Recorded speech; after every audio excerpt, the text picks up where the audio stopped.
ఒకసారి ఆలోచించండి friends. Recently మన కలెక్టర్ గారి నుంచి ఒక ఆదేశం వచ్చింది. మన అహ్మద్‌గూడకు డబుల్ బెడ్‌రూమ్ బ్లాక్‌కి సంబంధించి 12 బ్లాక్‌లో ప్రైమరీ స్కూల్స్ పెట్టడం జరుగుతుంది. 21 బ్లాక్‌లో వచ్చేసి అంగన్వాడీ పెట్టడం జరుగుతుంది. 27 బ్లాక్‌లో వచ్చేసి హెల్త్ కేర్ పెట్టడం జరుగుతుంది.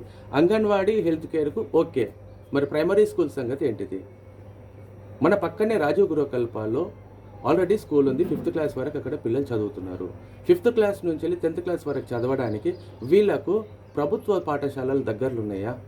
మనం పోరాడింది దేనికోసము? మనకు ఒక ప్రభుత్వ పాఠశాల కావాలనేసే కదా! మరి మనకు దొరికింది ఏంటిది అంటే ప్రైమరీ స్కూల్ మాత్రమే. ఇది ఎక్కడి వరకు సబబు? సో, మనం కలెక్టర్ గారికి విన్నవించాల్సిన విషయం ఏంటిది అనంటే, కలెక్టర్ గారు దయచేసి మాకు ఒక గవర్నమెంట్ స్కూల్ అనేటిది ఏర్పాటు చేయండి. మినిమమ్ దాంట్లో 10వ తరగతి వరకు పిల్లలు చదువుకునేలాగా వసతులు కల్పించండి అనేసి మనం కలెక్టర్ గారిని కోరుదాం.